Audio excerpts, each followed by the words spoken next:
Bonjour les amis, bienvenue sur cette bulle de sagesse dont le titre est On choisit ses amis, on subit sa famille. Vous savez à quel point j'aime décortiquer les adages populaires parce que leur sagesse est souvent très grande. Ce pseudo-adage n'est pas très ancien, il est apparu dans la langue finalement assez récemment. Et au moment où l'individualisme commençait à devenir un petit peu forcené dans notre société, où il a été repris et ancré dans la langue comme quelque chose de véridique, et nous allons essayer de voir ensemble pourquoi en réalité il ne l'est pas. Parlons d'abord des amis. Est-ce qu'on choisit ses amis? Alors, si on se base d'un point de vue purement matérialiste, on se donne l'impression de choisir ses amis.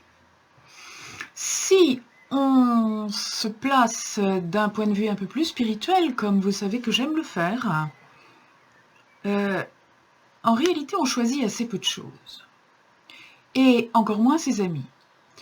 On reçoit ses amis.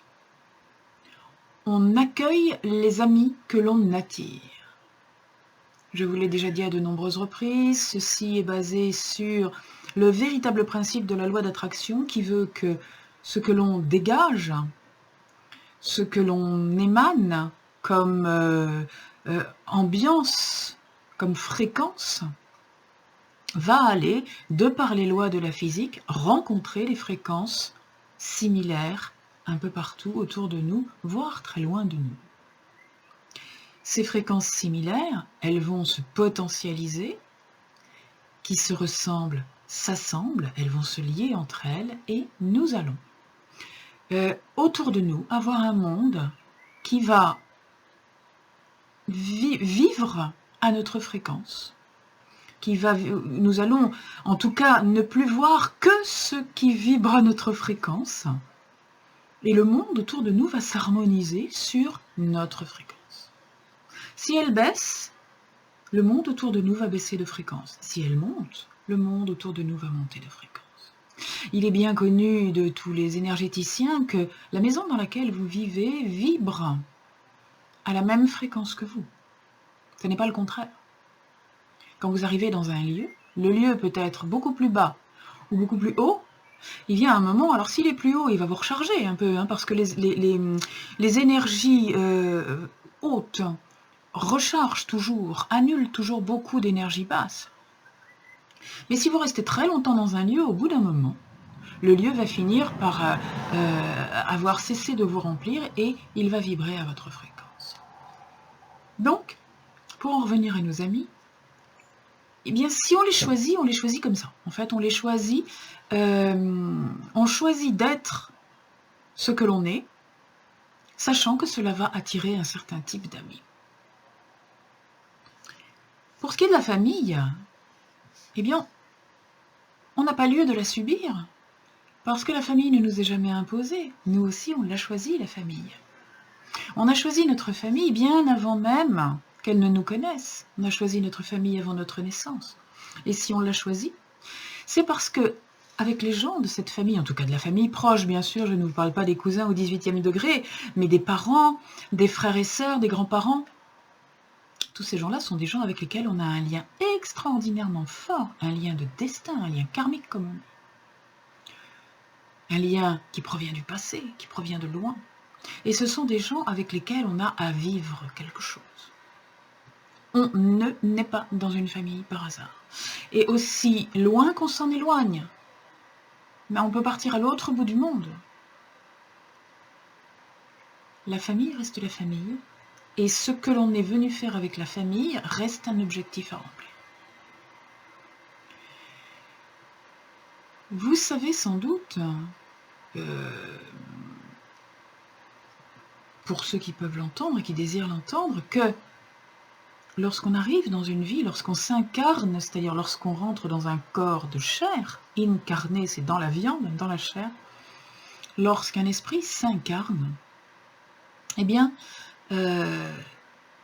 il ne vient pas pour rien, il ne vient pas complètement par hasard, il n'a pas glissé du haut d'un nuage pour tomber sur terre. Il a préparé son incarnation.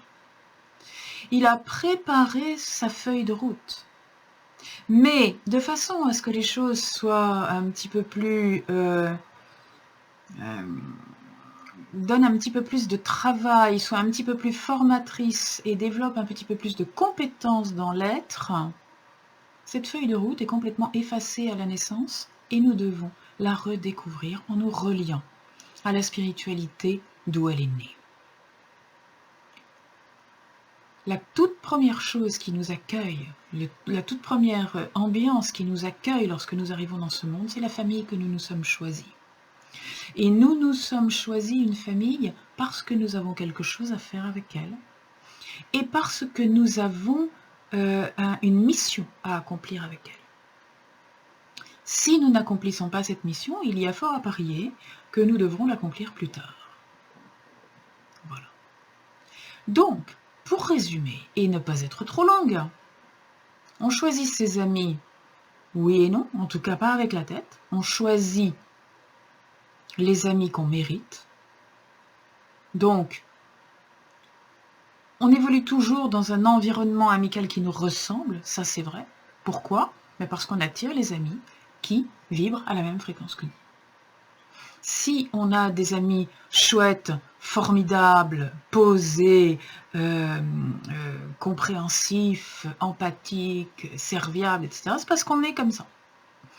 Si on a pour amis une bande d'ivrognes spécialistes en tapage nocturne et qui ne font rien d'autre de leur vie que de traîner ici ou là pour oublier qu'ils ont quelque chose à découvrir à l'intérieur d'eux, des gens qui s'asseyent sur leur canapé pour vider leur bouteille d'alcool ou qui partent en voyage le plus loin possible dans le monde parce qu'ils ne sont jamais bien là où ils se trouvent, si on a ce genre d'amis, eh bien, c'est parce que, spirituellement parlant, on est à ce niveau-là.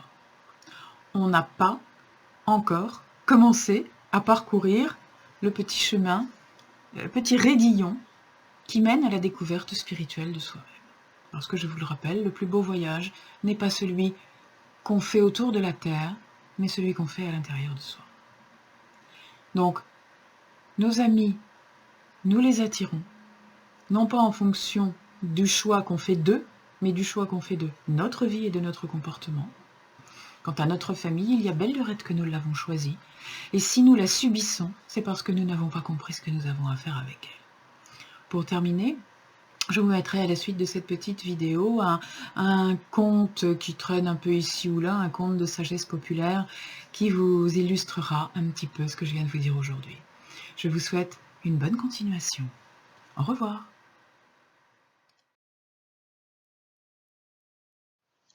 Les hommes s'assirent autour de la table ronde pour choisir leur prochaine leçon à apprendre. Se leva une âme forte et courageuse.